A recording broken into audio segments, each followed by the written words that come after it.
All right. Ben, can we start up?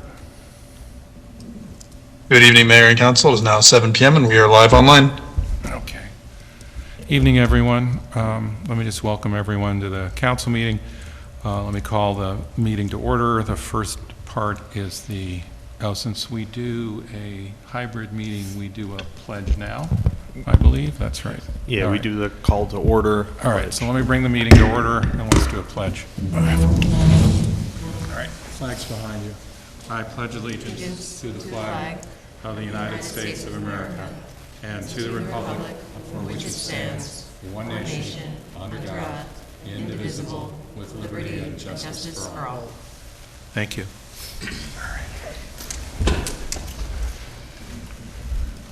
So let's do a roll call. I see Lestar, Zach, Amber, Sergey, Carolyn, Mayor's here.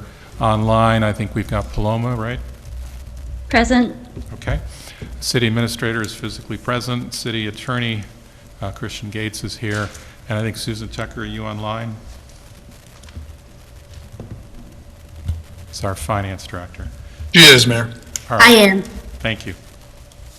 Okay, so with this hybrid meeting approach, we do public comments first, but then we go into our workshop, which the council discusses items going forward, and then we come back and do our local laws and resolutions. So the first thing up is public comment. You can talk on any comment, any topic that you wish of relevance to the council for up to 3 minutes, and we'll go in order of anyone signed up and then anyone online. So the one signed up is Jessica Eriksman. Thank you. Is there a public comment after? If you don't make a comment in this one, then you can make one afterwards, but only one or the other. Okay, I wanted to listen to the 248 Tyranda thing before, and then comment. Would that be a possibility? Then wait until the end. Yeah, Then do you want to wait until the end? that would be what I would. But that's the want. only time you can make a comment on that topic or anything else. Okay, Is that all right? yes, Okay, thank you. all right. I'm Jessica No, Eriksman. no. No? You can either speak on all topics now or all topics later. Oh, I see. Gotcha. Okay, well, I'll do all topics now. Okay, great. Thank you. First, thank you for your service. I know what you're doing is not applauded and you don't get a lot of thanks for it, but I want to say thank you. I appreciate you. And I'm here to speak about the leadership's response to the sexual assault on the woman on January 14th and what our community needed and still needs from its elected officials. To be clear, this is not about police department or the investigation. This is about city leadership, communication, and most of all, compassion. Now, before I'm speaking to the Beacon thing, I think it's important to recognize the broader reality that we women live in. Since the overturning of Roe v. Wade, women in parts of the country have been denied critical medical care, and some have died. Women journalists face public harassment for asking simple questions. Survivors of assault and trafficking still wait for justice. Now, as the Me Too movement shows, and a 2024 Tulane University study confirms what many of us already know, 82% of all women in the United States have experienced sexual abuse or assault. And women comprise over 80% of all rape victims, many not reporting because of fear. Then, on January 14th, a woman was violently attacked here in Beacon on Tyranda Avenue, as we know. The initial statement from the police was very vague and confusing. But by the time it was released, residents had already heard detailed, credible reports of the brutal assault. The lack of the clarity fueled fear and speculation when what we needed was reassurance and guidance. Then, here we are 19 days later, without a single public acknowledgement from you, the mayor, or anybody else, no city leaders except for Chief Figlia, No statement of compassion for the victim, no recognition of the trauma, what that's done to our community, no information on steps to be taken to restore safety. That silence has had real consequences. And families have made their own decisions. Like, for instance, I don't let my daughter wait for her school bus. She's 15 years old. She's in the dark at 6:30 in the morning waiting to go to high school. She's yards away from the assault where that happened. 15 seconds. All right. Neighbors without cars are afraid to walk to the store, and teen girls are anxious and unsure of what precautions to take. We would like increased police presence in wooded and poorly lit areas, improved ground level lighting, sidewalk safety, collaboration with the school district for new bus stop safety and walking routes, clear information about legal and affordable personal safety tools. We can't get pepper spray delivered Your here. time has elapsed. Thank you. Thank you. I have a different topic I'd like to talk about. Okay. You can also submit information to the council. I have done that. Okay, great. Thank you. So I can't say anything about the Tyranda thing? No, you can always put them in writing. All right. Thank you. Anyone else in the physical public want to make a comment? Again, up to 3 minutes, any topic. And Ben, anyone online? If you're on Zoom and you'd like to make a public comment this evening, please use the raise hand option at the bottom of your screen. If you're tuning in by YouTube instead of Zoom, you'll need to go to our city website, go to the city website calendar and join the Zoom link there instead. And lastly, if you're calling in by phone, you'll need to press *9 to raise your hand, and then we'll call on you. Right now, we have one hand raised on Zoom, and that is Teresa. Teresa, you have permission to speak whenever you're ready. Thank you. Good evening. Wish I was there in person. Teresa Kraft, concerned resident. This city council is in a conversation aimed at increasing and preserving what is left of our historic properties and overlays.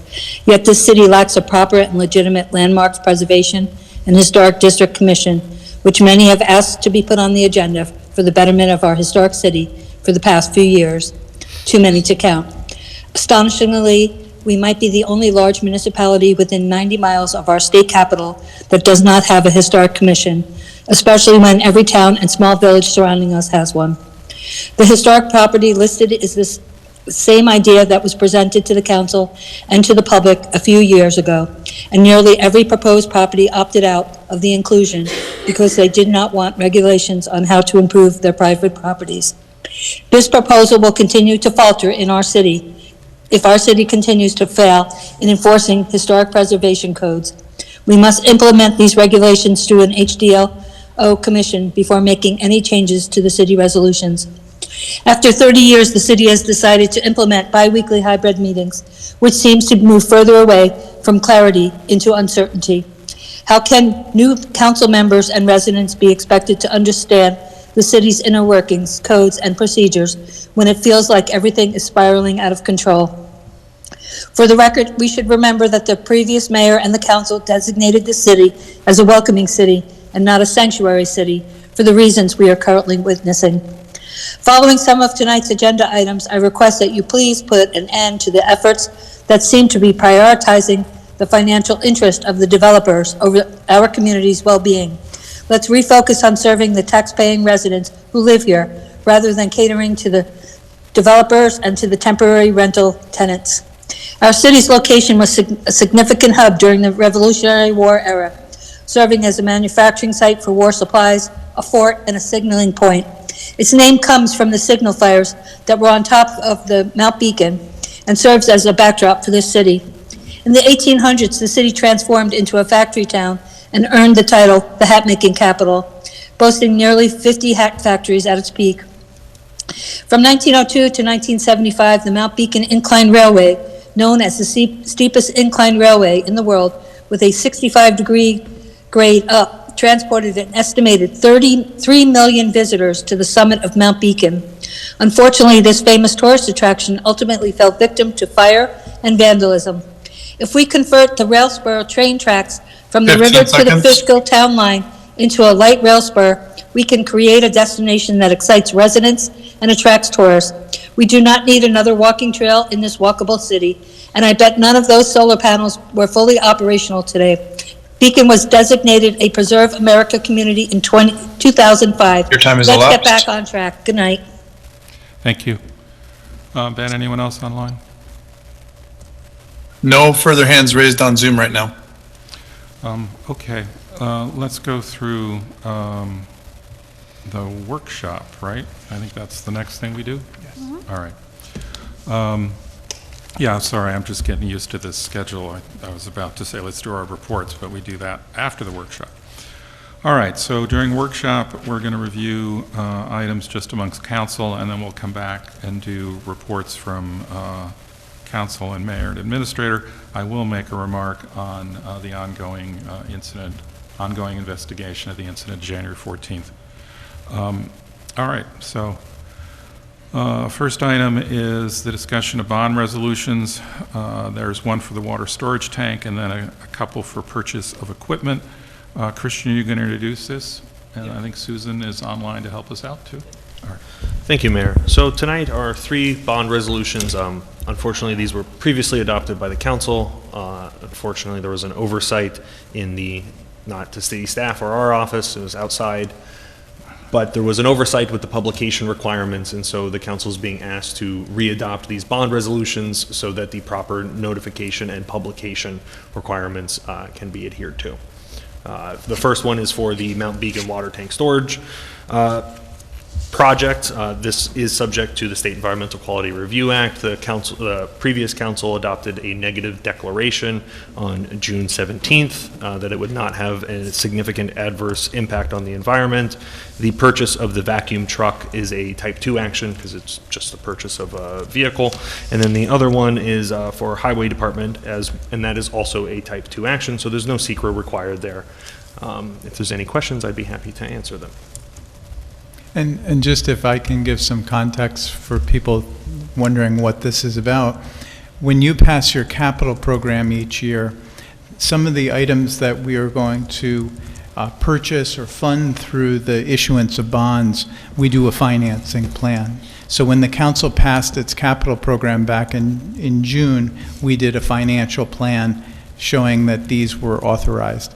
Then in November, we passed the actual resolutions authorizing the bonds to go out. So that's what we're redoing tonight because the bond council didn't do the notifications that were necessary. The SECRA action that Christian is talking about is the State Environmental Quality Review Act for people that are tuning in and don't know what that is. There are 3 types of actions. The type 2 action is one that requires no action from the council at all. So I just wanted to, we use a lot of acronyms. I try to explain them so that people who are tuning in know what they are. Yeah, and for the type 2 actions, those have been determined by the state that those specific types of actions by an agency such as the City of Beacon are not going to result in a significant adverse impact. The Mount Beacon project is considered a unlisted action because it doesn't fall within the type 1, which the state has determined those are potentially going to cause a significant impact to the environment. If they don't fit the type 1 or type 2, they fall under the unlisted, and that is what the Mount Beacon project to replace the existing drinking water tank up there.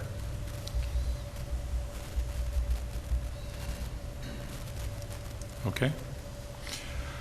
Any questions, comments from council? All right, so this is pretty straightforward, right? So I think we can just move this forward and we can work on this evening. And then is Natalie available yet? She's not. She's not. She'll be coming in person. Thank you, Susan. All right, so what I will do is I'm just going to jump to the next item and then we can wait to go through the historic property nominations when our city planner arrives, and we'll be in person in about 30 minutes from what we understand. Okay, so let's take a look at the concept plan for 248 Tyranda. Christian, you will intro this, and then is someone here in person? Not yet, I don't see. And it would be important, Christian, if you can help the council understand what a concept plan is, what the role of the council, and why this particular project has most of the concept plan already in place. Right? Thank you, Mayor. Yep. So before the council is an amended concept plan. The city code, when in the Fishkill Creek Development District, if someone wants to have a certain type of development there, they first come to the city council for review of a concept plan. The city council is required to refer that concept plan, and it really what it says, it's a concept, it's a larger picture of what the project will be. Later approvals are required by the planning board for more of the details, like exactly like what type of trees are going to be planted, where are the trees going to be, how many, necessarily, where is exactly all the parking going to be located, how is the facade going to look, what are the window treatments. All of those aspects are handled by the planning board during the site plan review process. So here the council is looking at it more from an aerial picture. This applicant was previously before the council last year for a waiver of the required commercial component in the district. The council granted that, and so now they are coming back forward with an actual concept plan for 2 buildings, which would replace the previous one, and it would be all residential with, I believe, 27 below market units, which are more than the code requires. That was kind of the discussion and requirement in order for it to be waived. And so they're here as a first appearance on the amended concept plan. So this is just a procedural step. Once we get to the voting, the council will discuss referring it to the county for review and comment, as well as to the planning board for preliminary comments. It will then come back to the council for a public hearing. The public will be able to offer their comments to the council, and then subsequently the council will then vote to approve or deny the application. Like I said, the application was previously here. The architecture and really the layout of the buildings, it's really in the same footprint as the previous building was. It's a disturbed site, and so if there's any questions, I'd be happy to answer them. Yeah, and let me just see if I could describe how I think about it in my head. So this is a site that had a concept plan, which the council approved, and was a council's concept plan. Fishkill Yes. Creek Development District's council does it, which is this high-level look at the site. Then it went to planning and got detailed site plan and approvals. Then it was built out except for this one section of the commercial building. And effectively what we're doing is we're looking at the concept plan for that component of the site, Yes. right? Because there's a full site plan Yeah. already approved for everything else. So we're looking at the concept for what's what's replacing what would be the commercial space in that site with residential and below market rate spaces. Yes. All right, and then our role is that high-level concept. And again, it's left to planning board to do the detailed site plan changes for this part of the project. Yes. Okay, I And- just want to clarify. One thing I also did want to touch upon is that in the resolution, the council would be asking the planning board to take lead agency status for the environmental review. We believe it's appropriate for the planning board. They're really the experts in the environmental review for development. They've previously adopted determinations of significance for this exact project. They are familiar with the overall site and the details of that. And so that is a part of the council's resolution, would be circulating, or asking the planning board to take lead agency as it had previously. Got it. A key aspect of the previous council's thought process around using the mechanism that was within our city code to say that commercial space is no longer required here was the addition of an increase in the affordable housing units. And I see that the applicant, Chai Builders, has in their memo the units. Do they also have the units specified on the plan? I would want to make sure that whatever goes to the planning board is very clear that that is really required from a council perspective. I don't believe at the concept plan, like designating which units are going to be BMR, but that is a part of the planning board's approval project. And they'll be forwarded a copy of the resolution. They'll also be provided a copy of the waiver that the council had granted for the commercial, so that they don't, there's no confusion that The commercial was waived in exchange for 27 below-market units. Okay.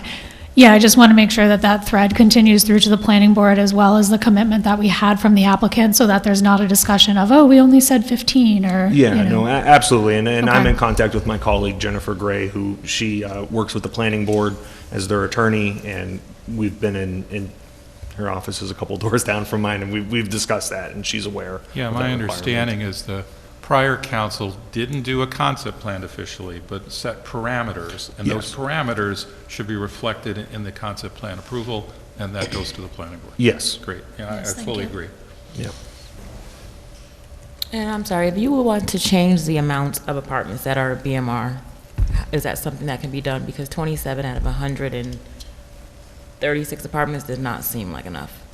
The city code requires, I'm sorry, I don't recall off the top of my head exactly how many units. 10%. 10%. And so the applicant offered to provide more than that 10%.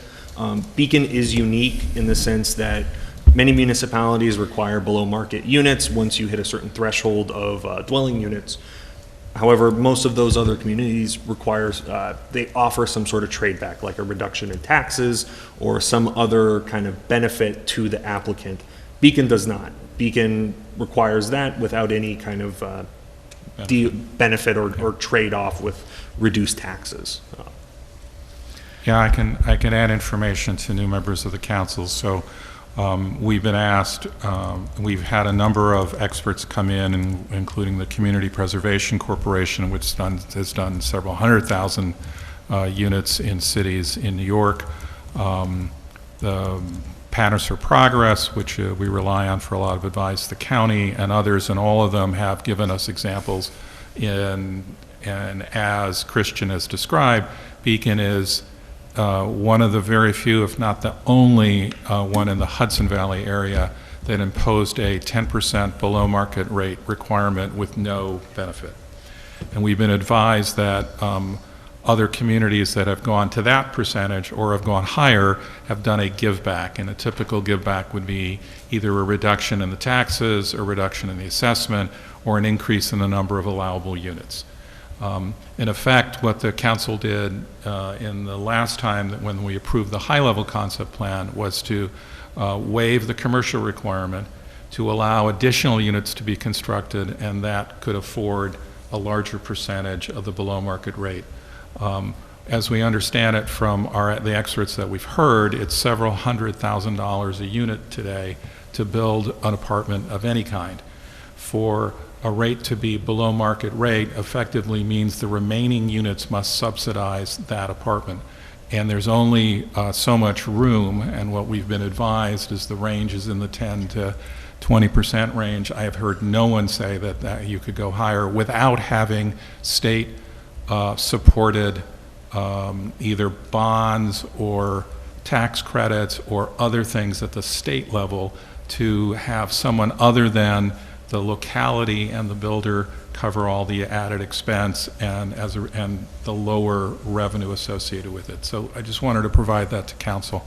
Happy to get another expert in here, not on this subject, but on the broader subject, because we're going to be asking the question, do we provide an incentive to get a rate higher than 10%? It's one of our topics on the table, and we can bring someone in again, because the new council members wouldn't have heard someone like that.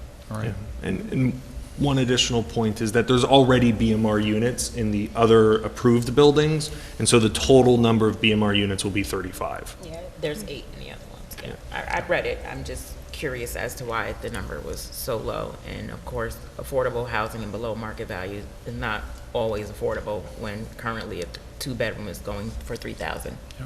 So that was my reasoning behind it. Yeah, I think, Lestaro, your question is well taken, and I'm not sure that we've answered it.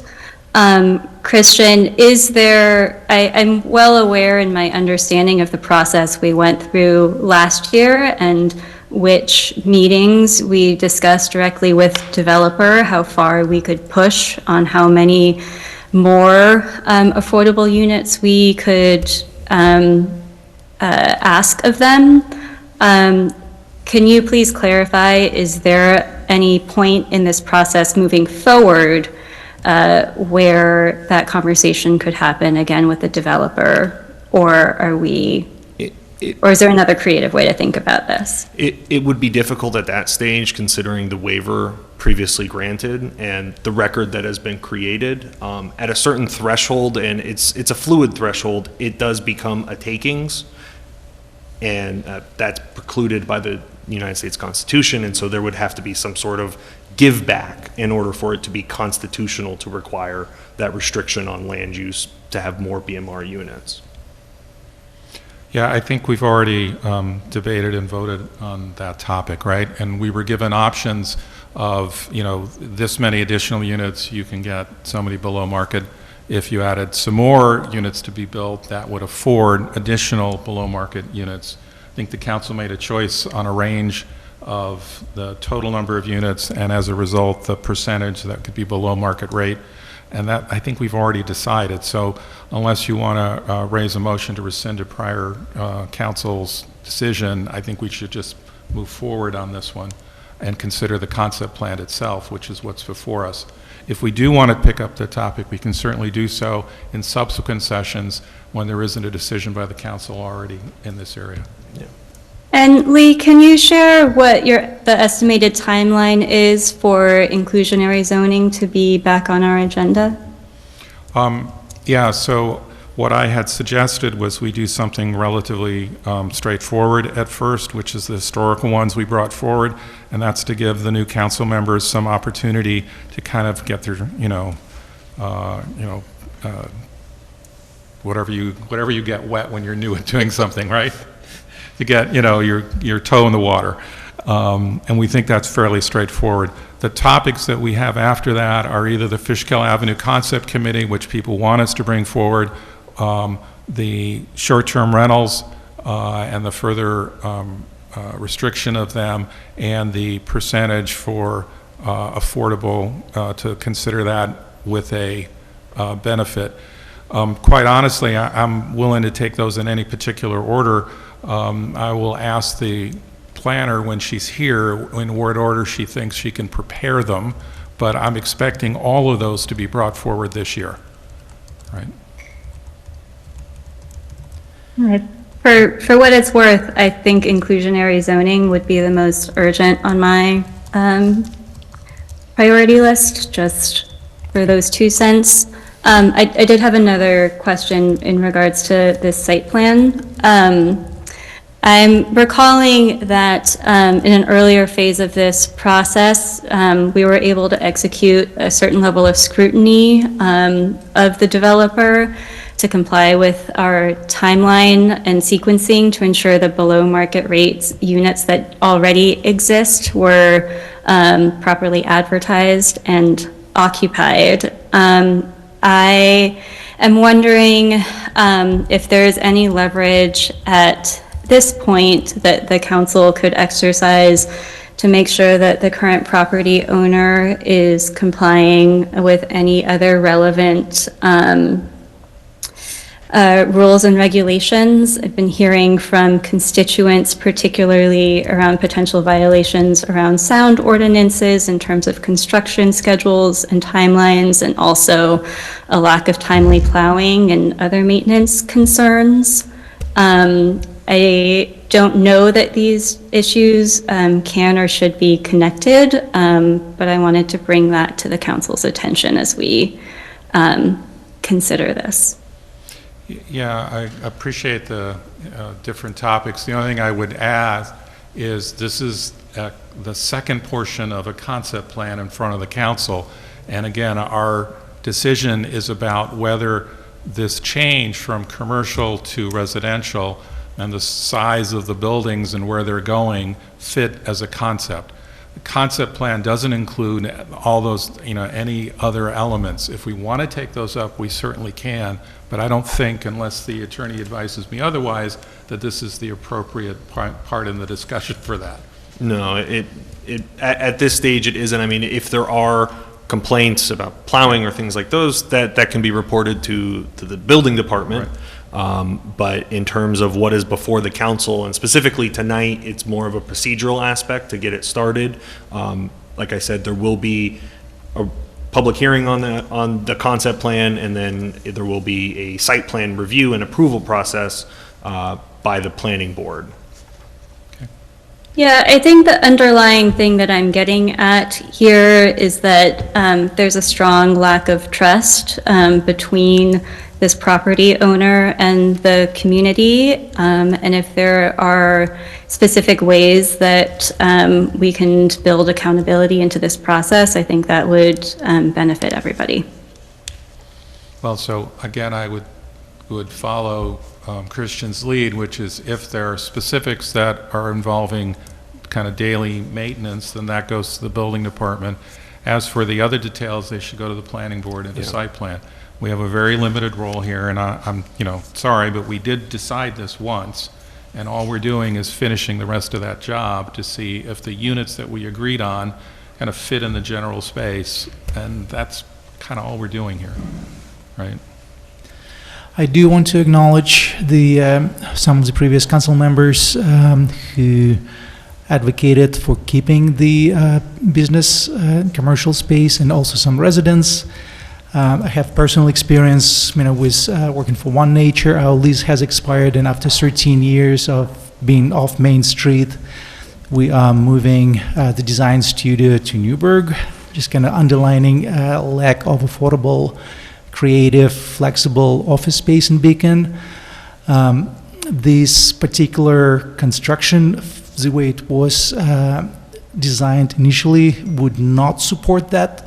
It was designed to have a major tenant that would help to subsidize or help to get the loan to build the space. So I hope the council can work how we can attract more flexible commercial space in Beacon for this particular project. I do think that we lost that, but we're gaining more housing units. And I think it's it's a benefit to the society. I do have a couple questions about the concept plan. On the renderings on page 7, if you look at the building from the side of the Fishkill Creek, it has 5 stories. It has 3 stories facing Tyronda, 5 stories on the side of the creek. I don't remember seeing this rendering when it was discussed before I was on the council, but I wanted to highlight this and bring this to the attention of the council members. That's one thing that stood out to me. Mayor, you have Jay from the development company, and he has some renderings, I guess. Okay. Yeah, I apologize for my tardiness. I had some tire issues. But if it's okay with the council, Jay Blumenfeld, first of all, from High Developers. It's a pleasure to meet all the new council members.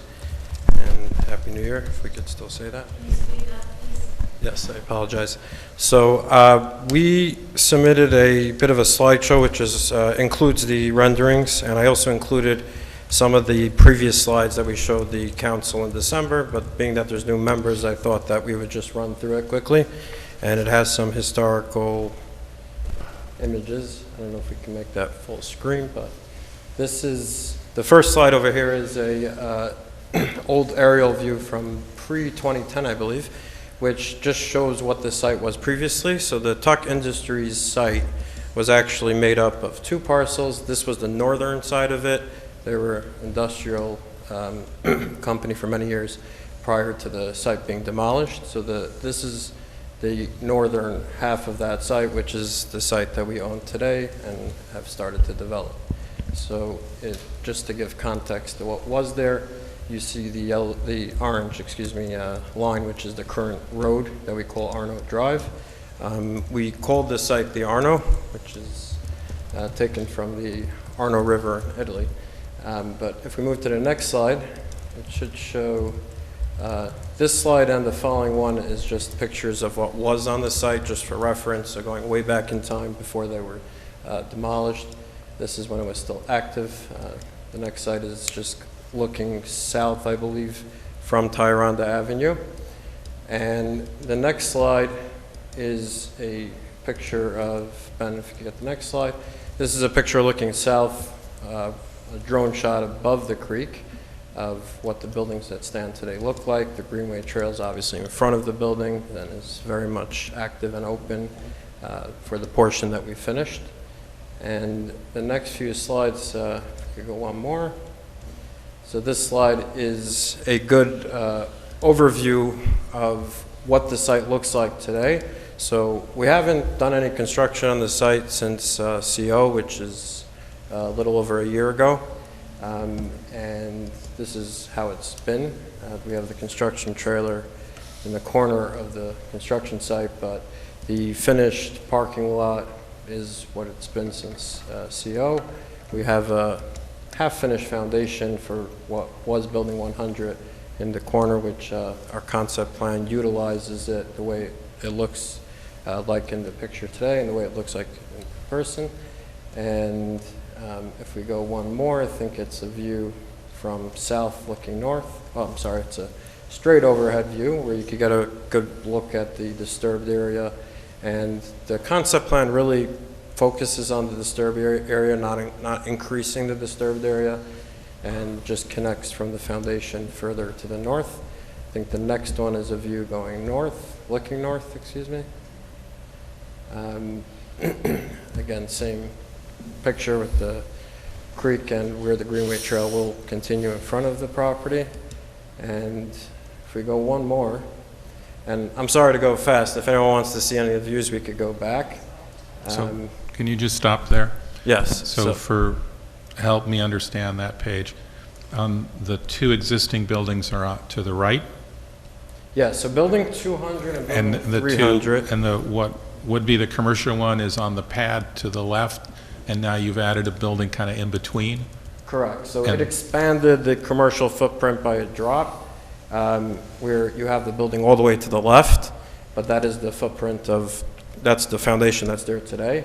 And then we added a building in between, which would have been more impervious coverage, would be parking in the original plan, and some property that was left for land bank parking as well. So that's the area that we're using. All right, so if I were just looking at a plan that was approved by the planning board, the change is the two buildings on the left. It's instead of one, it's now two. Instead of one being commercial, the one on the left, it's now two, both being residential. They're roughly the same height as before? So they're exactly the same height. I think we had a slide in here as well, which I'll get to in a minute, which shows just that top line elevation. Because I'm trying to give the council the ability to think, okay, what's the different part of this plan from before that we need to say conceptually is okay, or is not, right? Right. Okay, thank you.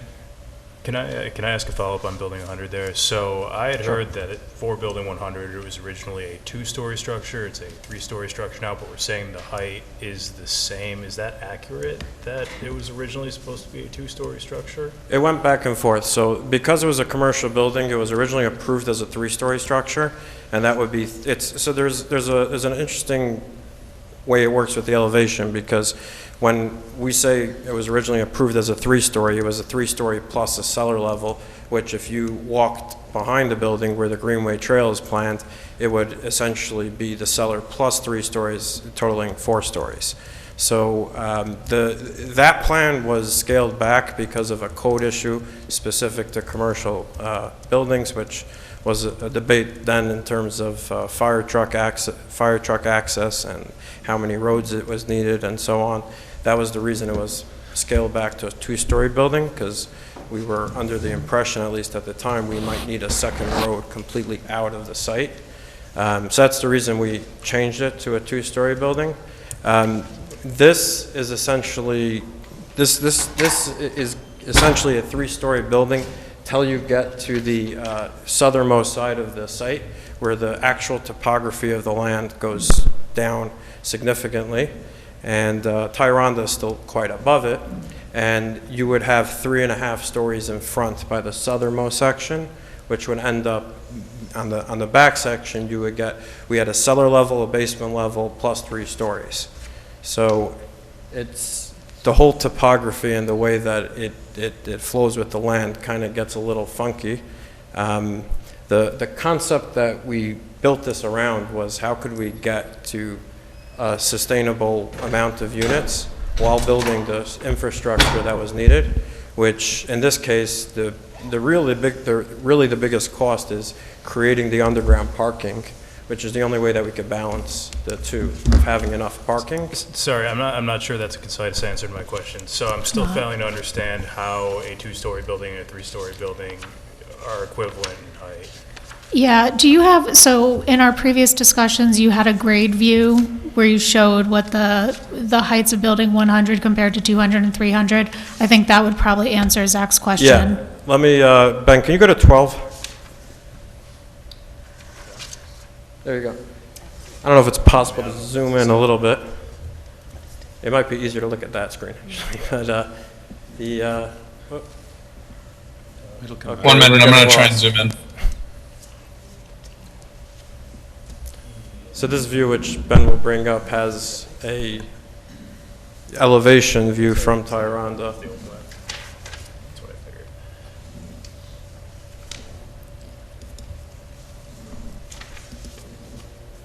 Was this view in our packet? It is Not not. this one, no. The architect did not include this in these architectures. I noticed that today and sent it to Ben. I could, I'm sure we could put it up. I'm sure it can be That's part of the updated. confusion, I think. Yeah, and so Ben, I'm sorry, I didn't mean to zoom in that much. Can we zoom out a drop? Okay, right there. So this essentially shows from Tyranda how the buildings all align in terms of the height. So the rooftop height stays the same across all the buildings. What changes is the topography of the land and how on our site the topography starts getting lower as we go further south. And that's what allows for the different elevations and the different massing. So the parking garage would essentially continue straight across on the same elevation from where we have the parking garage under building 200 and 300, and would continue straight into 100A to 100B, and that's what allows for the amount of parking that's needed to support the units, and the 3 stories on top stay exactly the same height. So From when we north say to same south. height, what we are saying is that the height of the 3-story building is comparable to the height of the existing buildings, not necessarily that the 3-story building is the same height as the proposed 2-story building. Yeah, that's probably fair. And it's because yes, factually, yes, they are even in height. There is a part of the other building that is more exposed on the non-Fishkill Creek level because of the grading of the property. Sure. Does that make sense? Yeah, I mean, Yeah. yeah, that's a concise answer to the question. That's fine. Okay, so we're good here. Please move on. Yes, I'm sorry for getting lost there. Yeah. I don't know if we want to move back quickly just to the, if we go to page 9 is what we were up to. Sorry, man. Are you? Sorry, is this the slide you wanted? I don't have the numbers Yep. immediately visible. No, that's perfect. So this is the view that the architect did. Well, the next two, I would go one more, I'm sorry. I think this gives you a little bit of a clearer picture. Go one more slide, please. Perfect. So this is looking, it's an aerial view looking from Tyranda Avenue. Again, the buildings to the left, when you're looking from Tyranda, which are further north, the left is the north over here, are the existing buildings. And the proposal is to connect those buildings using the, using the same grade as the parking structure straight into 100A and 100B. And that middle connection would be an amenity plaza that would be on top of the entrance to the parking garage. I think we could go one more slide and look at it from the creek side, which this is the same view from the other side where your buildings connect, and it shows as well the Greenway Trail, which would actually come a little closer to the, it would get a little lower, a little closer to the creek, which is, our understanding is also the desire and the intent with the trail to be closer to the creek. And the next slide we've already covered, but if we could go one more, then I could just talk about the renderings for a minute. This is how the building would appear from the parking lot. This would be 100B looking south, and The third story is recessed, the same as it is with building 200 and 300. If we go one further slide, this would be a rendering from Tyranda Avenue, looking straight on the buildings. This is an actual picture that was taken from Tyranda, right in the center, with the buildings superimposed. And then the last rendering would be an actual picture taken from across the creek. There really isn't such angle that you could get to easily. This was taken by kind of climbing in front of where the animal shelter is across, and obviously is taken when there's very little leaf coverage. But this is how the buildings would look from across the creek. And the next slide would be the concept plan that was given to everyone, which details exactly where all the buildings would end up. I also have Kyle Aaron, I think is on Zoom, who is the civil engineer from Labella, who can answer any specific questions in terms of the civil engineering. I just wanted to show one last slide, which I actually had made this afternoon, which is included in what was given to everyone. This is part of the concept plan, but this is the northern part of the site, where this side of the site is already finished. I just wanted to point out 3 features that might have gotten lost in the big concept plan, which is where we already have the Greenway Trail coming from Walcott Avenue down to the property. So we already built the spur, which is in the red over there, which kind of dead ends right now, but that's for a future rail trail connection. This would be one connection point. The second connection point is proposed. It's not built yet on the southern end of the site. And the idea over there is that for a future rail trail, which the city started engineering on, to create a connection point and tie the Greenway Trail to the rail trail in the future. The blue-purple side of a shaded part is also a built spur that's part of the trail. We've noticed it didn't really get much activity. We've also heard from the public and from our tenants that having an enclosed area for dogs and animals to, and pets to be able to roam freely would be an important amenity. So we're proposing to enclose this area. It stays open to the public the same as it is now. We would actually increase the area that is given to the Greenway Trail and use this whole area as a dog run. And the last item that I would point out over here, which again is a public amenity, is the area shaded green. Is something that we'd like to do a combination of a pollinator garden with a built-in community garden and enclose that as well. And that would be, again, open to the public. We hope to have local organizations involved, and as well as involve our tenants and anyone else from the community that would benefit from it. So I just wanted to point out what might have been kind of eaten up with the rest of the concept plan. This is the only part of the site plan, of the concept plan, that is outside of the construction area that we're proposing any additions. This is all minor, this is not any heavy construction work. It's all pretty much built out and could be implemented. I'd also, if possible, just to address an issue that was brought up earlier. We do understand that there has been trust issues that were created between us and the community previously. I think there was a lot of miscommunication that was created, but I've really, and the company as a whole has really been striving to regain that trust. And I think that started from our conversations with the council at this point well over a year ago. And the previous resolution, which allowed us to get the COs to open the property, along with a few conditions, I think was a point of focus with that, where I believe that that the city would be in agreement that every item that was imposed on us was followed through on. I think it was brought up before with affordable units.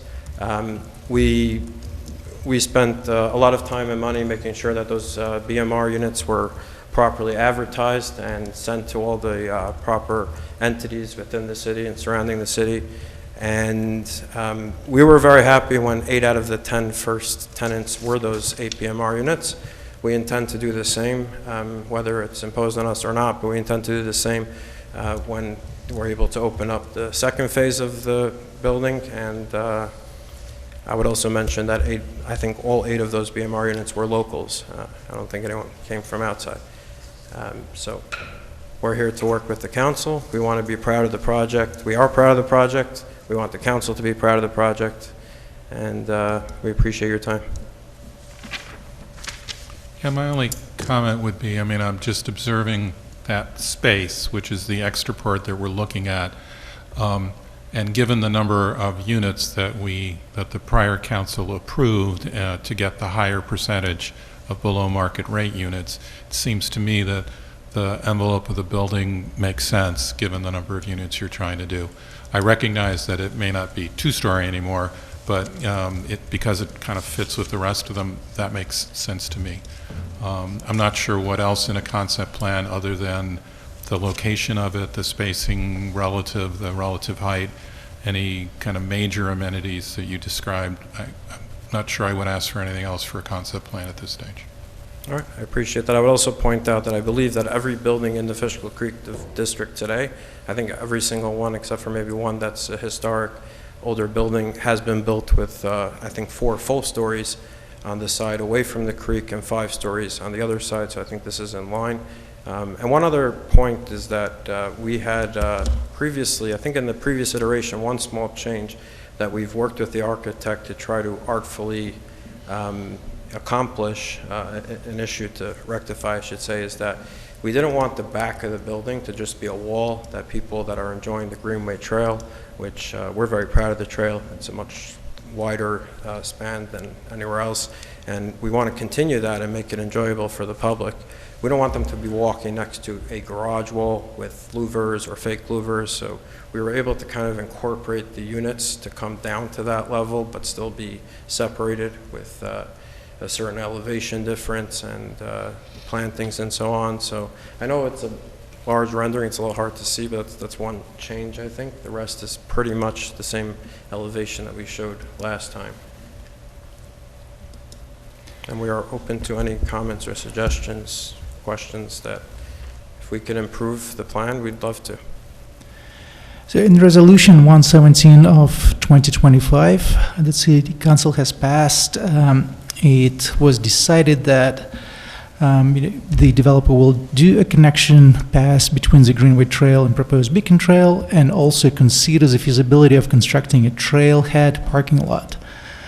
I'm wondering if we can put slightly more kind of teeth behind this,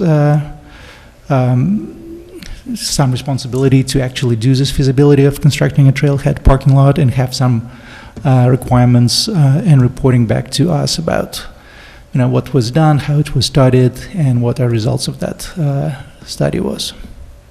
Yeah, so we have 4 spots right now that are allocated, which we'd love to see a lot more than 4 spots allocated. The challenge that we are trying to work through, which is a little bit of a delicate situation, is that we have a portion of the property, which is our property, it's deeded to us, but there's a lease agreement with the neighboring property. So we're hoping that we could work out a deal, even if it costs us some money to do so, but we need the neighboring property's cooperation to be able to either amend the lease or do some type of agreement that would allow us to use that property, because it's a decent amount of property in the southern end of the site. And if you look at the concept plan, you'll notice there's just like a blank space. That's because there's that agreement that's been in place since I think 2001 or so. There's been a lot of back and forth over the past decade about it. So we're hoping that as part of this, we could work our way through that.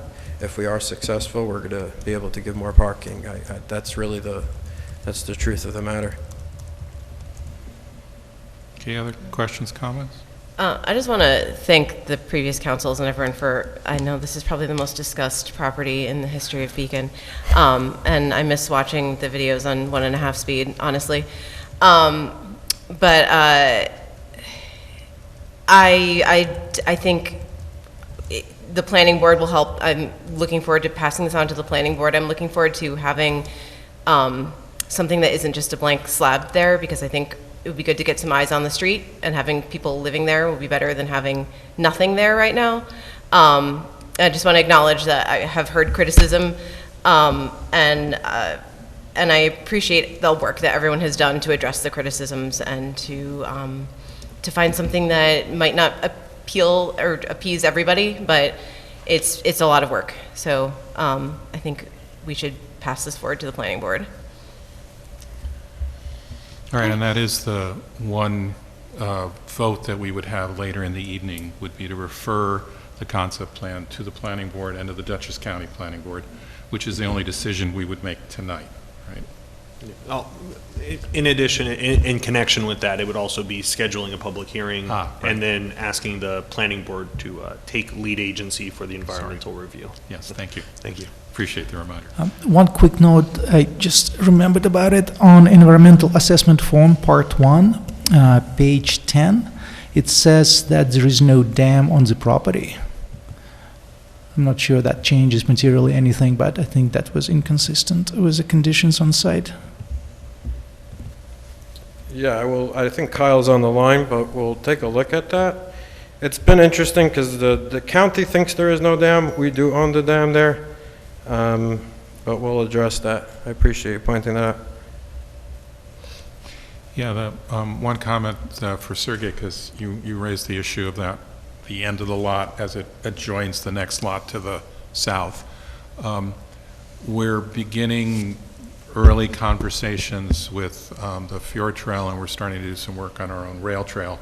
And the impression that we got in some of those conversations is the right place to put a trailhead and additional parking would be at Madam Brett Park, in the expectation that that would be expanded.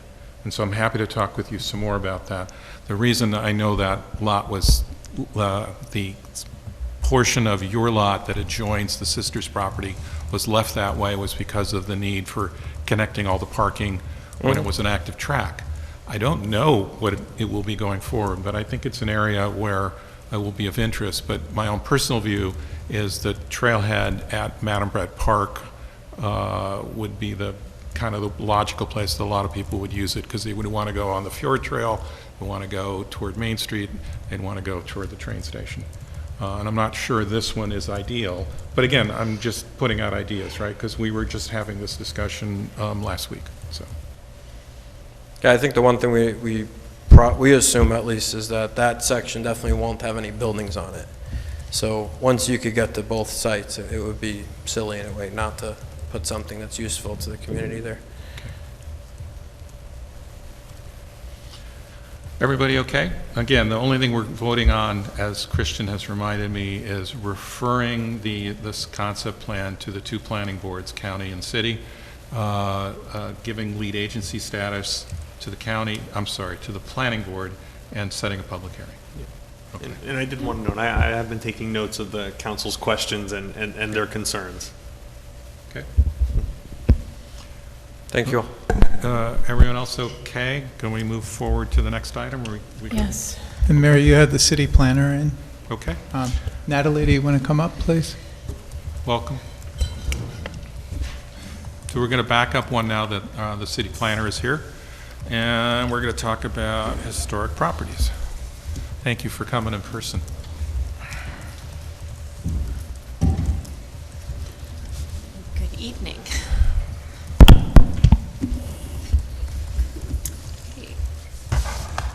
So we're continuing our conversation from the last workshop where we started to kind of dig into the city's HGLO, the Historic District and Landmark Overlay. We looked through the most recent additions, and then we started to talk about some of the potential 2026 additions. So in this, with this agenda, you guys should have had the full packet of the materials we kind of discussed at the last meeting, my presentation, the nominations, the last set of nominations, and then the nomination forms for the 17 properties that were kind of left off the last time. So we are still, I know the mayor has been working with the Historic Society to see if they have time and bandwidth to help look for additional properties to add to this. But I think in the interim, we did find that John Clark, actually back in 2021, had completed the nomination forms for the 17 properties. So we did have kind of those photographs, those write-ups and those pieces of history. So that's what was posted. I can share my screen. I don't know if we want to go through each one individually, but I did want to kind of talk about the 19 properties generally and then remind the council of the criteria, right, in terms of what we should be looking for when considering nominations. And then from there, I think we can discuss those 17 if the council wanted to move forward and kind of starting, remember there's a whole process of notifying the property owners, giving them this documentation, letting them know about a public hearing, giving them an opportunity to speak. So I think the conversation would be whether or not we, which properties we wanted to start with that. So Before we start, I'll just because in 2020, I'll just offer a gentle reminder that these are people's homes and the people that live in them love their homes very much. So let's try to keep our assessment neutral. Oh, yeah. If not If not positive. praising. If not positive. Thank you. Yeah. I fell prey to that myself once, Yes. the last time around. Yes, I remember in 2020 we had to be like, ooh, don't say that. So. Oh, no, absolutely not. Let me share my screen and I'll just kind of scroll through these quickly. I think I can do this. Again, for those of you who are learning the process, right? If we say let's move forward, we will then, as Natalie said, contact the landowners, let them know that we're looking at those properties, give them an opportunity to be heard, and so it's a process that will take a little time. Yes. So, I mean, I'm happy to go through each one of these individually, but I'll start generally, and then if we decide we want to go, we can do it that way. But so there are 17 properties, and again, these are all kind of in close proximity to Main Street. Remember the first batch that was kind of nominated and designated in 2021 were the ones right on Main Street or in that close vicinity. This is kind of like the next half block out. Or so in various directions. So still, if you have visitors or folks kind of coming to, or residents walking around your main commercial district, these are on little side streets that folks could kind of go about and walk about and get to enjoy the architectural history of these buildings. So the majority of these, they were inventoried first in 1979. So you'll see in the inventory forms in the narrative, John Clark did go back and kind of cite what was noted in that originally 1979 inventory and whether that was retained or not. And I will say the majority of these do focus just on the architectural, right? There's three criteria for designated property. One is architectural distinction. Two is a historic or kind of cultural association with the community. And three is that it's on the national or state eligibility to be registered, right? And so the majority of these properties, I think, do fall into category one in terms of they have architectural distinction in terms of they are one of the last remaining kind of examples or intact examples of certain types of architectural styles that were once at one point prominent throughout Beacon. So that's the majority of them, although we do have 4 in here that do have a cultural, historic kind of significance attached to them. So I'll start with the first few, just to kind of point out what we were looking at. So a lot of them you'll note retention of porches, of historic porches, and the detailing that went into the porch kind of columns or railings, as well as the upper kind of cornice lines of the buildings. You'll see that kind of and bay windows kind of noticed throughout these documents. I don't know, do we want to go one by one and kind of vote up and down, or has the council had a chance to look at this? I mean, I think I would say that the historic kind of documentation is there in terms of identifying these architectural features that are not that represent a certain point of history and maybe are not prominent on all buildings throughout Beacon anymore and do have value in being retained.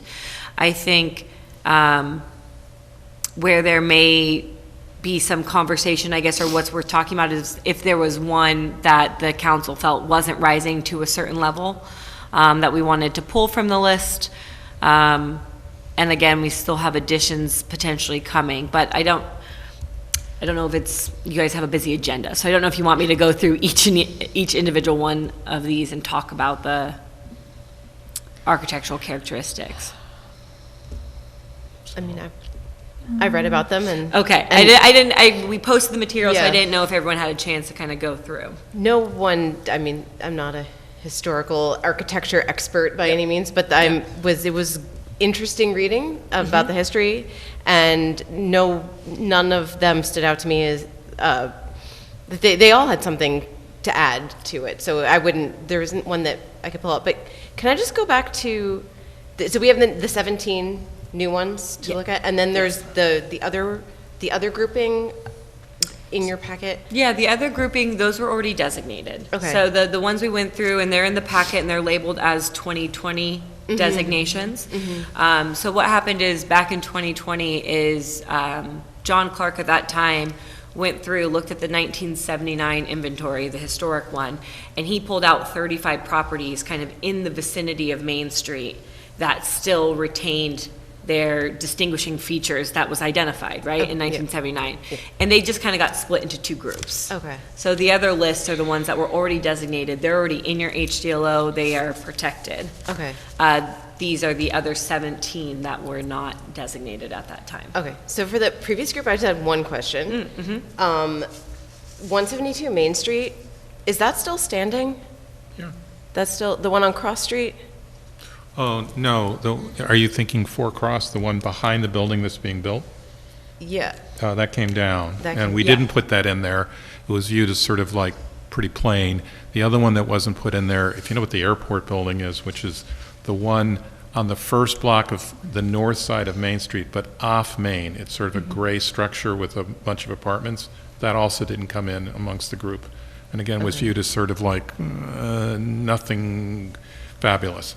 Right. Again, I'm trying not to be critical. I'm going to get in trouble. But there were a couple that weren't done. The rest were. Okay. Right.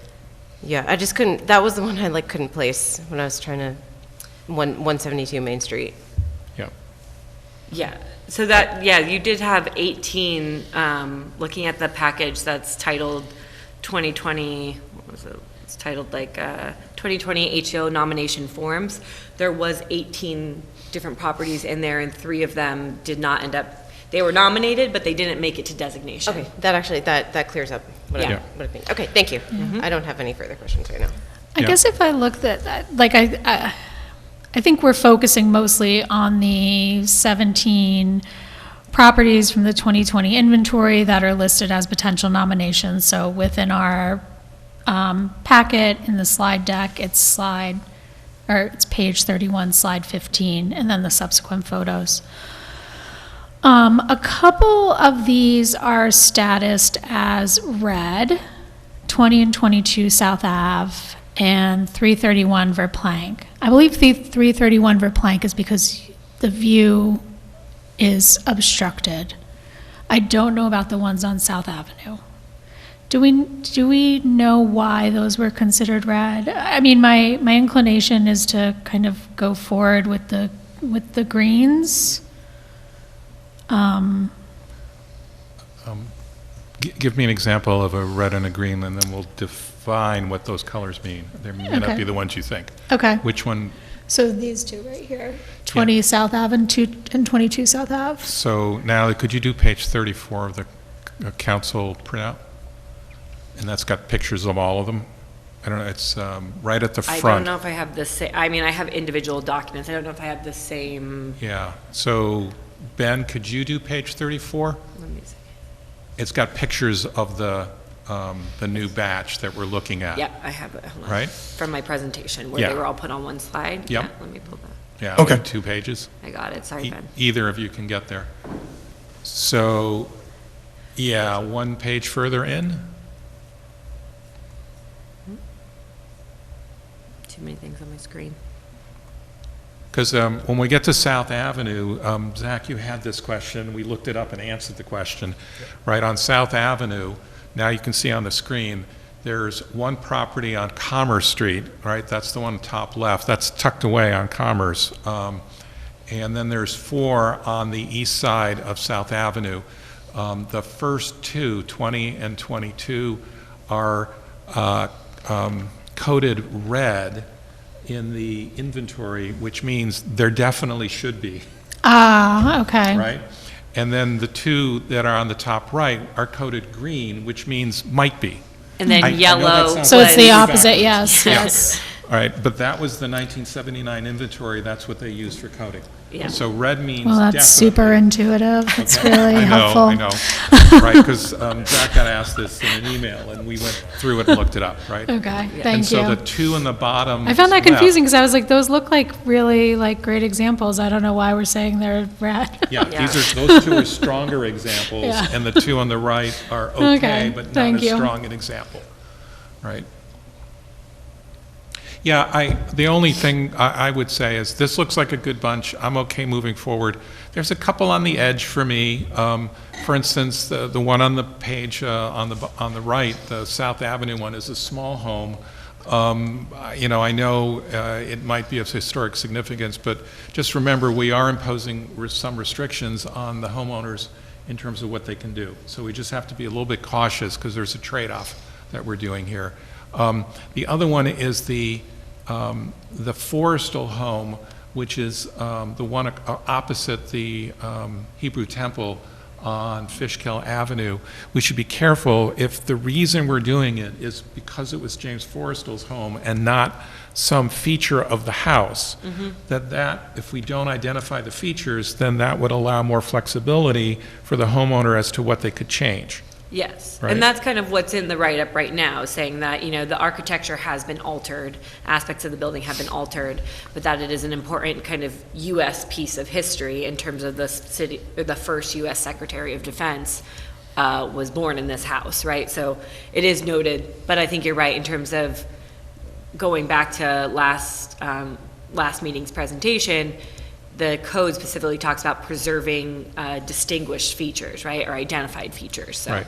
And so if there weren't any architectural features that were identified, but rather it's a important historical property for who live there, then by not identifying, it allows that homeowner more flexibility as to, like, I got to take this porch down, or, I'm going to, do the siding differently, or I might add an addition. Those wouldn't be as much an issue for that home, because that's not why it's being put into the HDLO. And that's this one, number 8. Oh, I think you guys are. Yeah. There we go, right, like 189 Fishkill. So there are still, it does talk about the wood frame, the front bay window, right? There is still some aspects of the original architecture that have been retained. But you're correct, the prominence of it is due more to the second criteria, which is an important historical figure.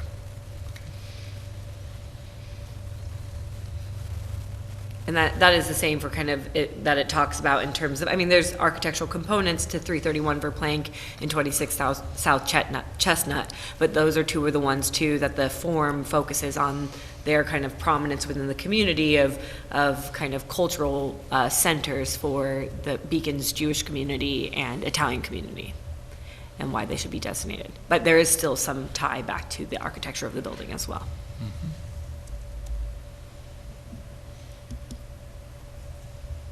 So are we okay continuing the process for these homes? I do have a question about the process. So if I understand correctly, the first time the homeowners would hear from us is when we already put a restriction on their properties. We decide to proceed with this project, immediately building department cannot issue building permits anymore. Is that correct? I think that the way the language is phrased is that the notification to them happens when you notify the property owner, you are sending them the form and you are telling them about the public hearing date. And yes, that is the way the code is phrased. Could you not alert them before the process? I don't know if you're precluded from that. Yeah, that's kind of my concern, that, we, out of the blue, a person might get, a letter saying that from now on, you're not allowed to change anything, and your building might be designated. You have, there is a recourse, there is, they can challenge it, there is a need for supermajority if the owner does disagree with this nomination. But still, it can be pretty jarring for a person to just open a piece of mail and find out that that's happening to their house.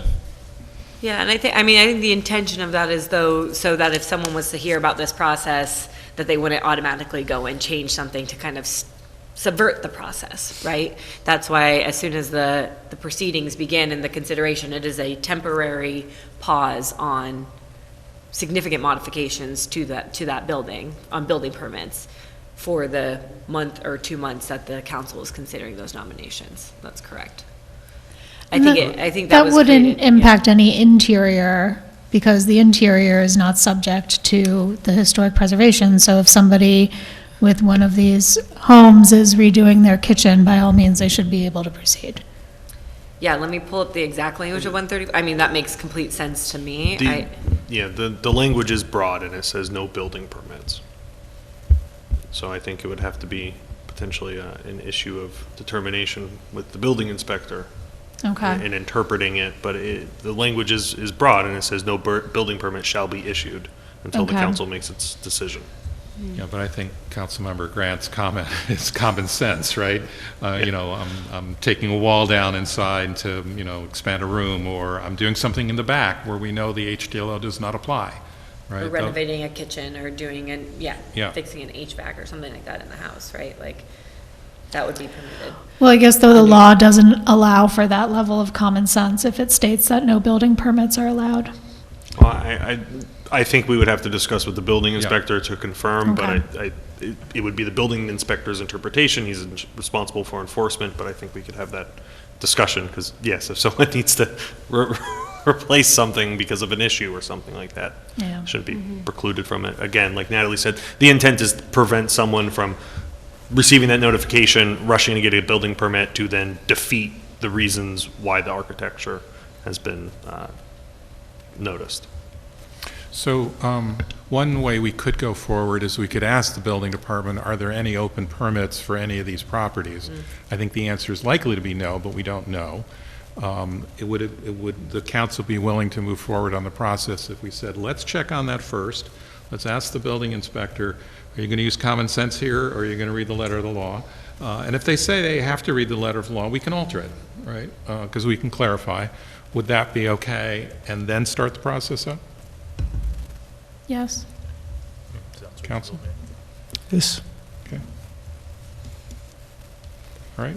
Yeah, we're not doing this in secret. If they're following the agenda Yeah. and they live here, they know that this is happening. Yeah, and we're going to discover there's going to be a lot of information we have to provide. I've been through this a few times. One of the houses in this list was proposed 20 years ago, and, the homeowner said, I don't have the money to do any repairs. It was like, well, the statute didn't require the homeowner to do any repairs. So there's going to be communication issues that we're going to run into, and I just think we proceed deliberately. And I think it's okay if the process takes a little bit longer. So for next step, we will check with the building department if there's any pendings, and then we'll also check on how we would interpret permits under this statute. And then we will do a notice. Is that all right? Yes. Okay. Anything else on this one? Okay, so there's a few items left, but these go fairly quickly. So this next one is Community Development Block Grant Funding. I try not to say the letters because I never say them in the correct order. CDBG. Chris, you want to do South Avenue in front of the school, is that right? Yes.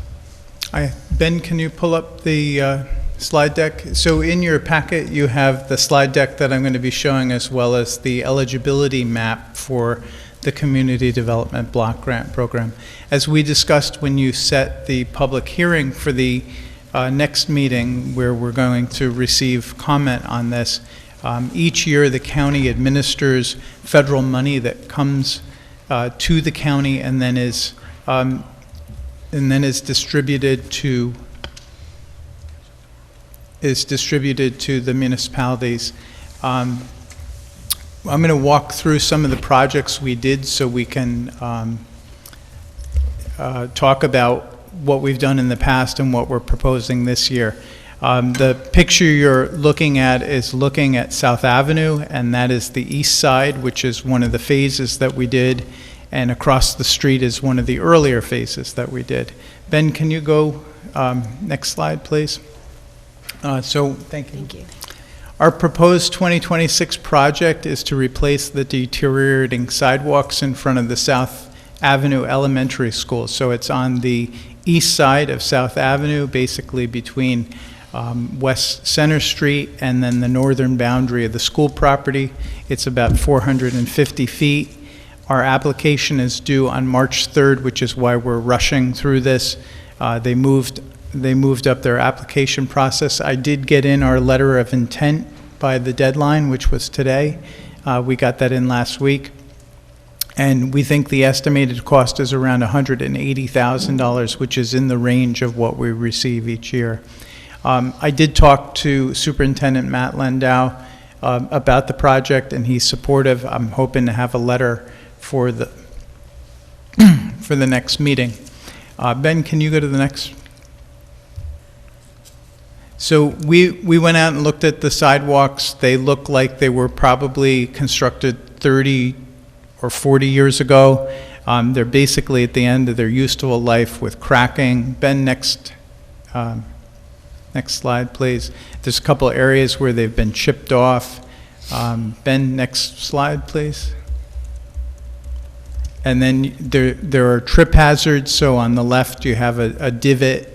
Again, we could fill these divots, but really we're at the point where this needs to be ripped out and a new sidewalk put in. And it would be then consistent with the nice new sidewalks we have on both sides of the property.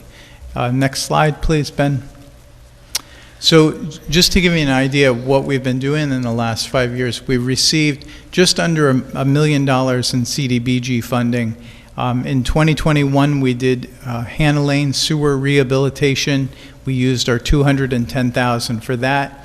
Then in 2022 and 2023, we did 2 phases of South Avenue, first doing the side along the park and then doing across the street by South Davies Terrace all the way to Wolcott.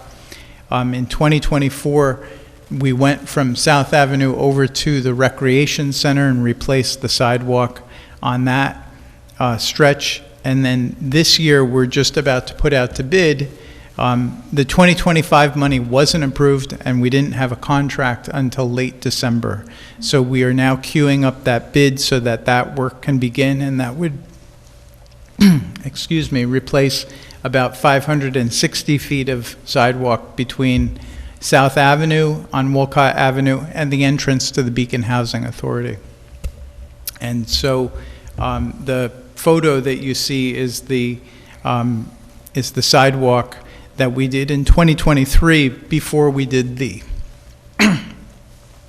park project. Ben, next slide, please. And that's it. Okay, we're just moving this forward for public hearing, yes? Yes. Sounds great. Okay. And you are also going to be authorizing at some point us putting in the application. Pardon me. Yeah, it'll be great to get that last little piece finished up. Okay.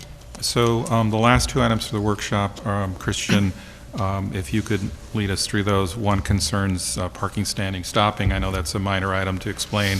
And the other one concerns referrals to planning boards. Thank you, Mayor. This evening, we have 2 local laws. The first, although it's titled Parking, Standing, and Stopping, it really just addresses parking. The title comes from the article in the city code where it's found, chapter 211, article 2. So the local law has 4 parts to it. The first one has to do with parking here at City Hall. The second one is in connection with the city's sale of the Maze Hook and Ladder pursuant to the contract for sale, as well as the easement granted to the new owner. Certain number of parking spaces need to be reserved for the residential tenants at that property. The remaining parking spaces will be open to the public. There's also a proposed prohibition on multi-space parking and making sure that people park between the lines. That has been an issue in some of the parking lots and around Main Street, and it'd be nice to have. There are some provisions that they can be cited under the state law, but it really should just be cited as a normal parking ticket. And so this would essentially codify how good parking should be done, parking between the lines where it's painted, and then not parking your vehicle in a way that takes up more than one spot. Chris, that would have been really fun to do before we restriped that Henry Street lot. Yeah. I think everybody.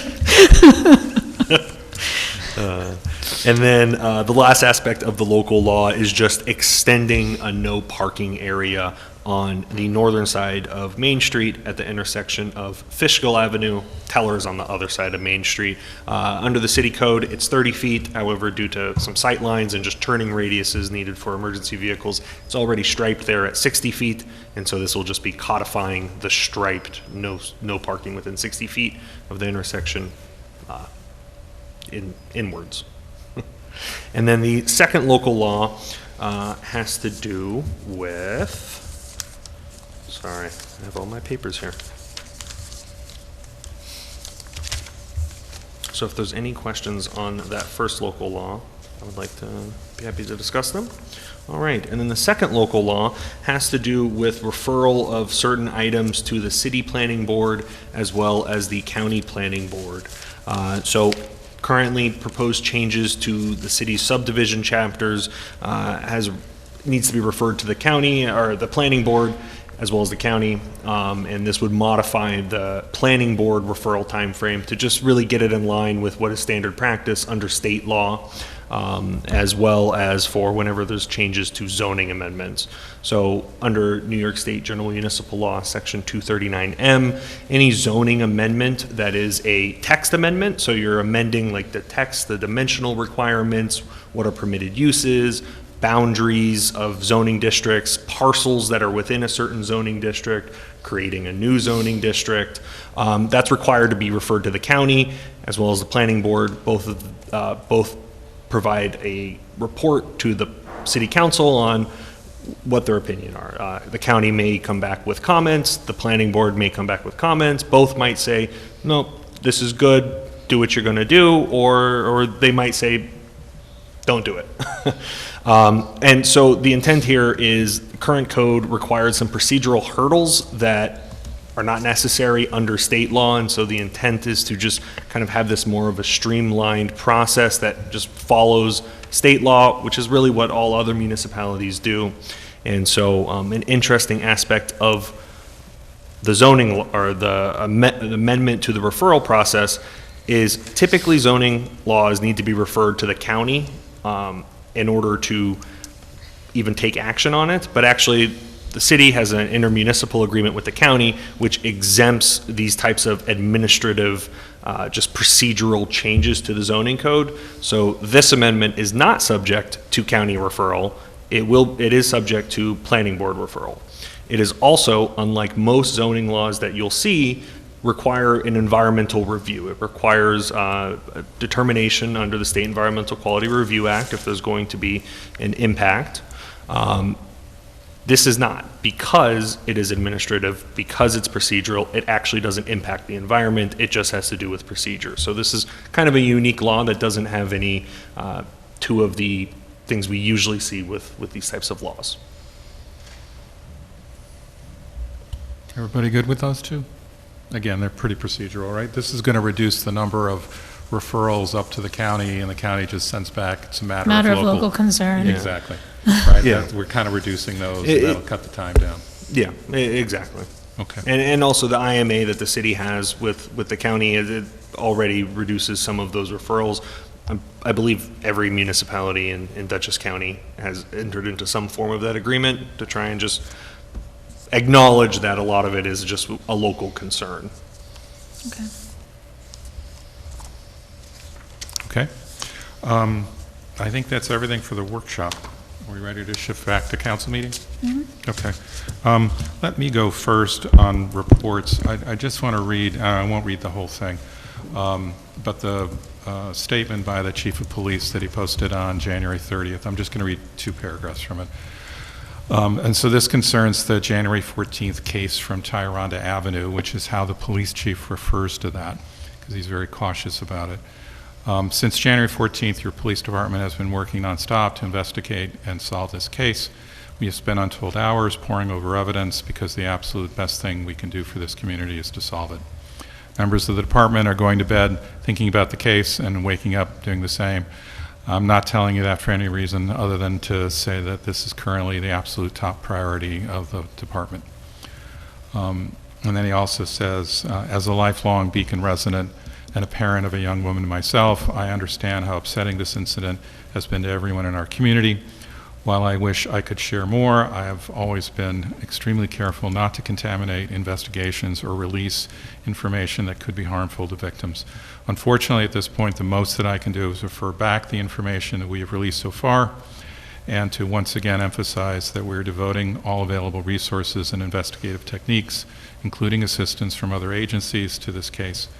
When we can responsibly share more information, I assure you that we will, but until then, we do ask for your patience as we work through this complex investigation. I just want to add that I hear and I share the concerns that many in the community have raised, that those are understandable reactions. I recognize that there is a limited amount of information that has been provided, and that is because the chief has asked us to be extremely cautious in what we discuss in the public until they have a clear sense of everything that is involved. That hasn't occurred yet, and so as the chief said, you know, we wish you could do more, but we can't. We can certainly, you know, listen. We can empathize with the community. We can ask everyone to exercise caution, but the council, and as have I, been asked to be extremely cautious about what statements that we make in the public.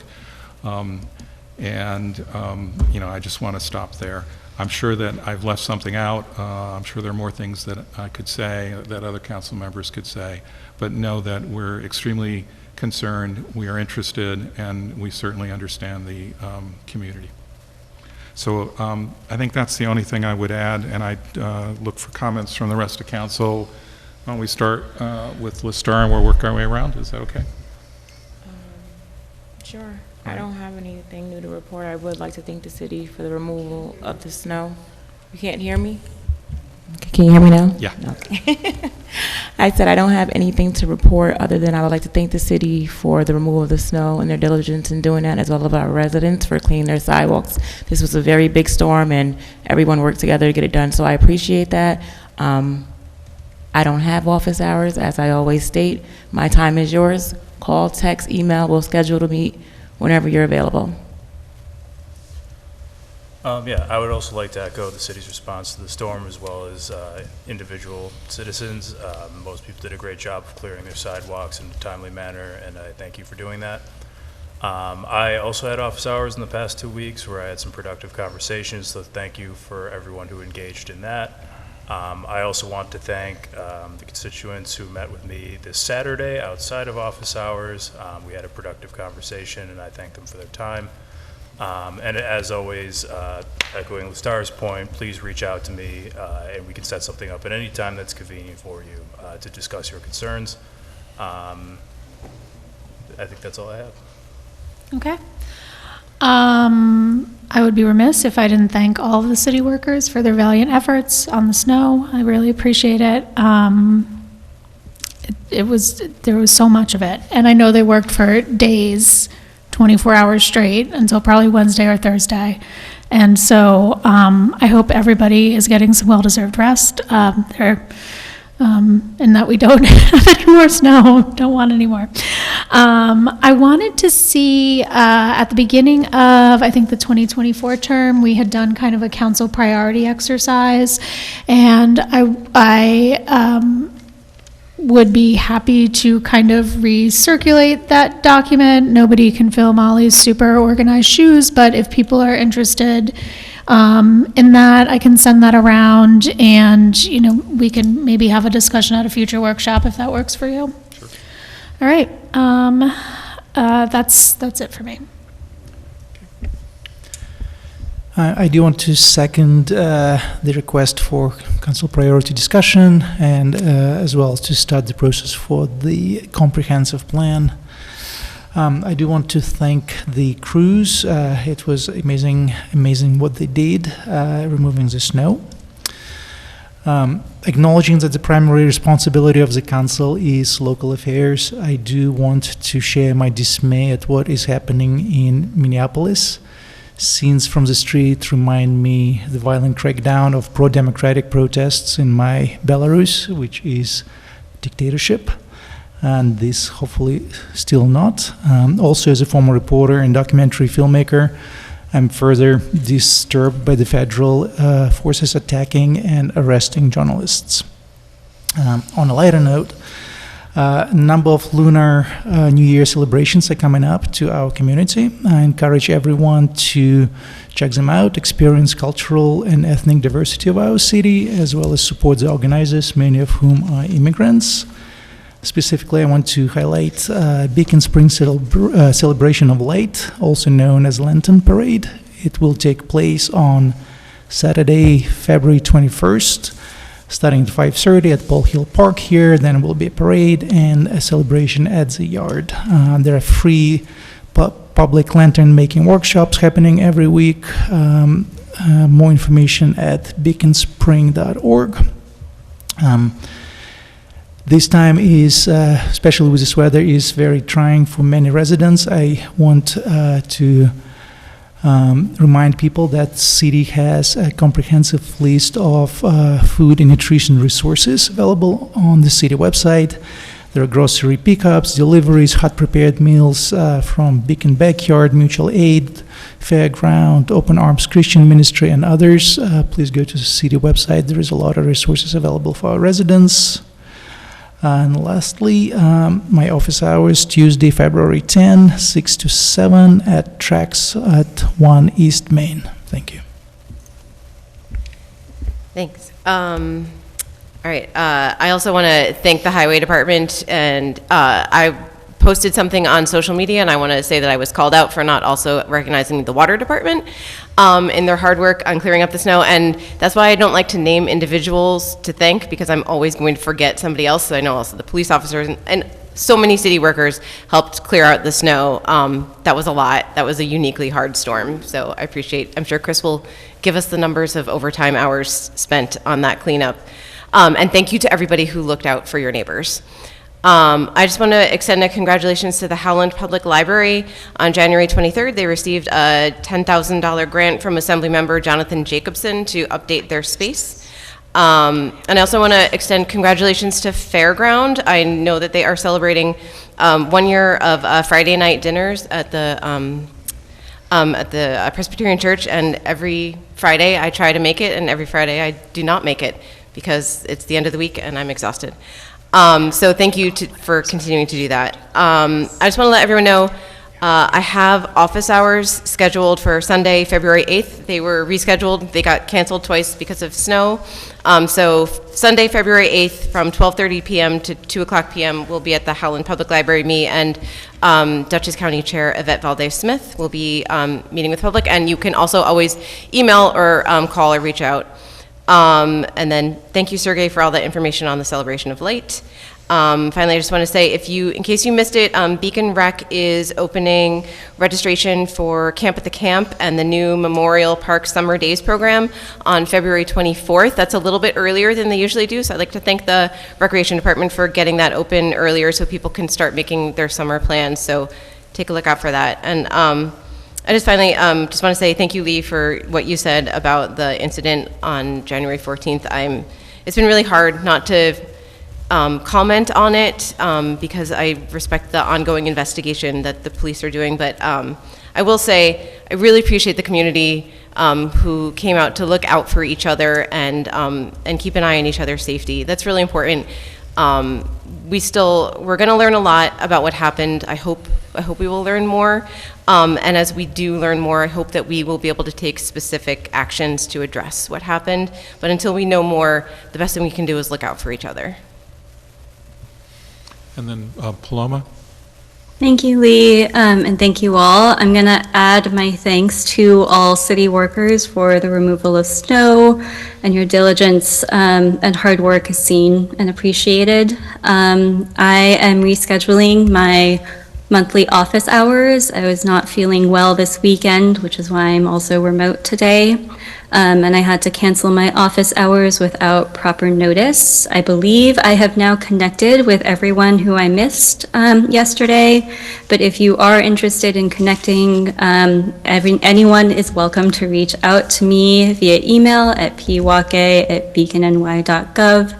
And I am more than happy to catch up with you. I'm also having my rescheduled office hours this coming Sunday, 4 to 6 p.m., once again at Bank Square. So go visit Carolyn and Yvette, and then if you want to, come talk to me too. I want to thank the mayor for making a statement in regards to the incident on January 14th and the ongoing investigation, and also to the chief for his many communications. For my part, I would like to convey my empathy to the Beacon community, which I know is experiencing fear and anxiety and confusion following this incident. I admit that I am guilty of letting my own fear of saying the wrong thing stopping me from saying anything. And so while continuing to speak with advised caution, I do want to say that, and that I've been heartened to see the community responding with offerings of support and resources, and I do hear the desire for the city to do the same. I do also know that there is no one action or item that prevents violence or harm.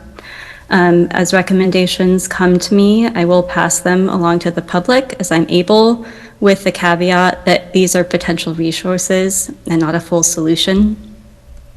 The victim of this incident is, of course, also in my thoughts, and I do believe the best and most appropriate thing we can do for this person is investigate this case with professionalism and respect, which is exactly what our police force is doing.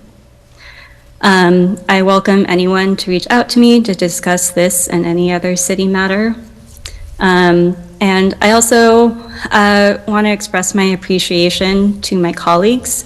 I've been CC'd on some exceptional constituent support communications in this first month of being on council with you all. I see how hard everyone is working, and I hope constituents can trust that they are in caring and competent hands if they reach out to any council member here.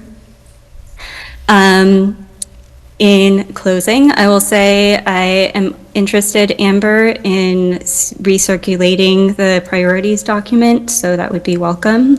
And I am also interested in a discussion of the plan for the comprehensive plan when that becomes appropriate. Thank you. All right. Chris.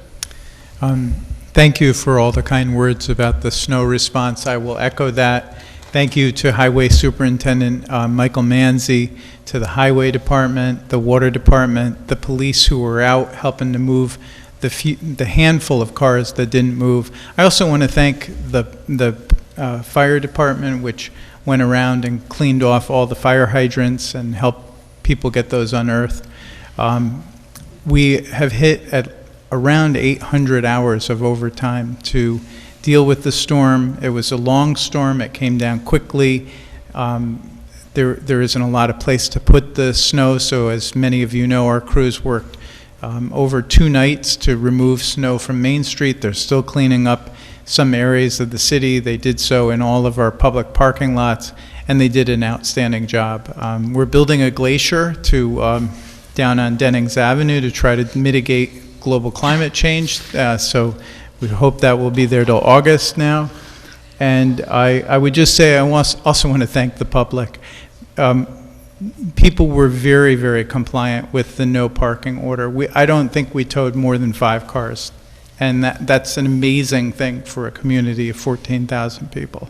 So thank you. You helped make our job easier, and thank you for cleaning off your sidewalks. If you haven't done it, there's still time. Clean your sidewalks. Thank you.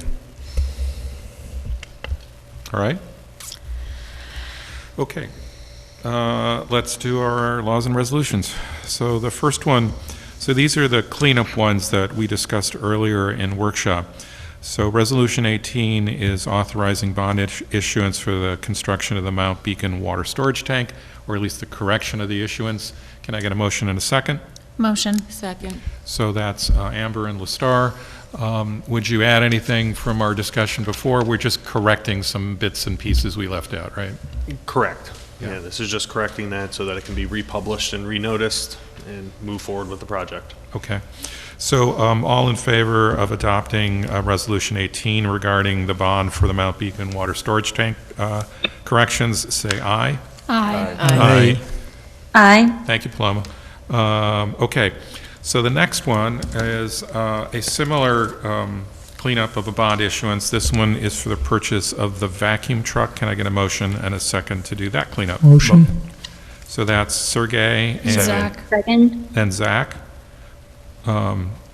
Okay, I'll get you next, Paloma. And again, this is cleanup. I don't think there's anything we new to add to it, so I'll just ask for a vote. All those in favor of authorizing the bond issuance for the purchase of a vacuum truck in terms of the necessary adjustments to our original act, say aye. Aye. Aye. And I'll just add, it's my favorite vehicle that we own. It's a vacuum truck? Yeah, Yeah. she loves that one. We're going to let her name it. No, we're having a contest Oh, to right, name right. it, remember? Yeah, we're going to have a contest. This was the last council's request. I think I made that request. You did, I recall that. I've already spoken to them, Okay. yes. Okay. I'd say I could, get you all rides on it, but I would get in trouble for that. So I won't say it. Okay, so the next one, I'm looking for a motion of seconds for the third bond that we're doing cleanup. This is for Highway Department equipment. Can I get a motion and a second? Motion. Second. So that's Zach and Carolyn. And hearing no discussion, all in favor, say aye. Aye. Aye. Aye. Thank you, Paloma. Okay. Now, this one is a referral, this motion. And are we doing the referral and a seeker finding, or just the referral? So the council is referring it to the city planning board and the county planning board, asking the city planning board to take lead agency status For seeker. for SECRA, and then also scheduling a public hearing for March 16th, at which time any members of the public wishing to comment on the amended concept plan may do so. Okay. Motion. So, Amber and Second. Sergey. And I think it's the 17th, don't we have a holiday? In March? Oh, in March. Yeah, March 17th. Okay. It's in February. I know you're going to be going hard on St. Patrick's Day, but we're still going to meet on. It's High Holy Day for us Irish There you people. go. And the reason that it's proposed for the 16th is to allow the county and the planning board to review it and provide a written comment letter to the city council. All right, so this motion that Amber made the motion and Sergey did the second, did I get that Yes. right? Okay, is to refer the concept plan to the county planning board and to refer the concept plan to the Beacon Planning Board, and also to request them to take lead agency status for seeker, and then setting the public hearing for March 16th. Any comments or questions about that? Hearing none. All in favor of doing all that stuff, say aye. Aye. Aye. Aye. Thank you. All right, now the next one is also setting a public hearing. This is for the local law concerning parking. It has standing and stopping in the title, but the 4 changes that were discussed in workshop for parking: the city hall spaces, the maze hook and ladder spaces, the parking between the lines, and The extension of the no parking area on Main Street at the intersection of Teller Fishkill and Teller. and Teller. That's right, thank you. I need a motion and a second for that. Motion. Second. That's Lestar and Carolyn, and the public hearing will be at the next meeting? At the next meeting on the 17th On the 17th of February. of February. Not March. All right. So all in favor of setting that public hearing for February 17th, say aye. Aye. Aye. Thank you. And then the last one is also referring a local law. This is for land use matters to the City Beacon Planning Board. Can I get a motion and a second? Motion. That's Second. Amber and Paloma. And again, this is the adjustments to what we send to the planning board and to the county planning board, right? Yes. Okay, as discussed moments ago in the workshop. Any questions, comments on this one? Cool. All in favor of referring this local law to the Beacon Planning Board, say aye. Aye. Aye. Very good. And I just wanted to note one thing, that also scheduling a public hearing. Oh, I'm sorry. Yeah. And it's when is also- that? It's for February 17th. All right, so that was also for scheduling the public hearing on the 17th of February. Very good, thank you, sorry. Okay, I don't know how we do this without Molly. I need a motion and a second to approve the minutes of January 20th. Motion. Second. Lestar and Zach, are there any corrections, adjustments, changes to the minutes?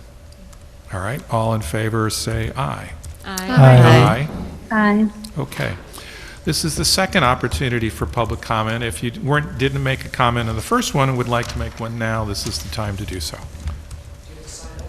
No, come on up. Tell us who you are, somewhere close to where you might live. 3 minutes? Yeah. Okay. Firstly, I just want to say thank you to all of you. Tell us who you are. What? Oh, sorry, I'm August Eriksmoen. Do I have to say where I live? Yeah, okay, I live on, approximately. You're in Ward I live 4. on Neville's Avenue. Yeah. I wanted to say thank you to Chris, Carolyn, Sergey, Lee, Amber, Zach, Laster, and Christian for all your work. I know most of what you do probably is not noticed by the rest of us, so thanks for your energy and your commitment. I wanted to just echo what Jessica Eriksmoen said in her statement. I wanted to say that I agree with all of it, and I'm just gonna, she ran out of time, so I'm just gonna read the rest of her statement so that it's on the record. Let's pick up with residents have offered thoughtful constructive solutions, including increased police presence in wooded or poorly lit areas during early mornings, improved ground level lighting and sidewalk safety along Tyrone Avenue and the Greenway Trail, collaboration with the school district to review bus stop safety and walking routes, I would say particularly on Tyrone Avenue, clear information on legal and affordable personal safety tools like pepper spray, tasers, and self-defense courses, a public community safety forum where residents can hear directly from city leadership. We know no city can prevent every crime, but leadership can choose transparency over silence and compassion over distance. Women in Beacon deserve to feel seen, supported, and protected by the people they elected. Silence is not neutrality, it's a choice, and right now we feel we're on our own. Please let us know your thoughts, don't stay silent. And I wanted to particularly say thanks to Paloma. I thought what you said was quite beautiful, and we appreciate it. Also, I'd like to say my favorite vehicle is definitely the vacuum truck. Okay, thanks. I have 44 seconds left. How'd I do? You do great. Anyone else in the physical public want to make a comment this evening? Okay. Ben, anyone in the online public? There are no hands raised on Zoom. Okay, so our next meeting will be Tuesday, not Monday, because of the holiday on Monday. Tuesday, February 17th. It will be at 7 p.m. It will run the same process as before. We'll do public comments, then a workshop, then the full meeting. And then I'll entertain a motion to adjourn. Motion. Second. Zach and Amber, any discussion? Hearing none, all in favor? Aye. Aye. Aye. Aye. Very good. I got everyone. Thank you all, and good night. Recording